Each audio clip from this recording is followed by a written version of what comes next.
ನಮಸ್ಕಾರ. ನಿಮಗೆ Kannada defence news ಚಾನೆಲ್ಗೆ ಸ್ವಾಗತ. ರಕ್ಷಣಾ ತಂತ್ರಜ್ಞಾನದ ನಿಖರ ವಿಶ್ಲೇಷಣೆ.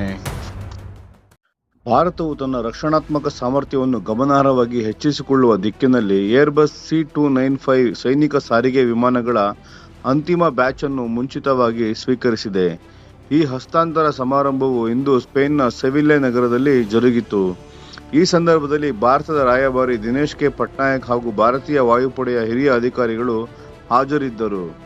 ಏರ್ಬಸ್ನ ಸೆವಿಲ್ಲೆ ಅಸೆಂಬ್ಲಿ ಲೈನ್ನಲ್ಲಿ ಈ ವಿಮಾನಗಳ ಡೆಲಿವರಿ ಶೆಡ್ಯೂಲ್ಗಿಂತ 2 ತಿಂಗಳು ಮುಂಚಿತವಾಗಿ ನಡೆದಿದ್ದು, ಈ ಬಗ್ಗೆ ಮ್ಯಾಡ್ರಿಡ್ನಲ್ಲಿರುವ ಭಾರತೀಯ ರಾಯಭಾರ ಕಚೇರಿ ಎಕ್ಸ್ ಮಾಧ್ಯಮದಲ್ಲಿ ಅಧಿಕೃತವಾಗಿ ದೃಢಪಡಿಸಿದೆ.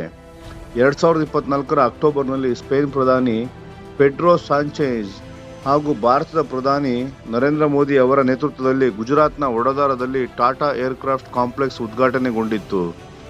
ಈ ತಾಣದಲ್ಲಿ ಹೆಚ್ಚುವರಿ 40 C-295 ವಿಮಾನಗಳನ್ನು ತಯಾರಿಸಲಾಗಲಿದೆ.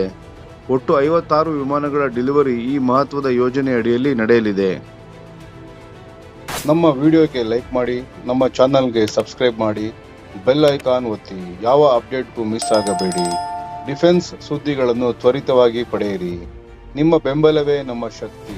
ಭಾರತ ಬಲಿಷ್ಠವಾಗಲಿ ಎಂದು ಆಶಿಸುತ್ತಾ ಭಾರತ ಮಾತೆಗೆ ಜೈ.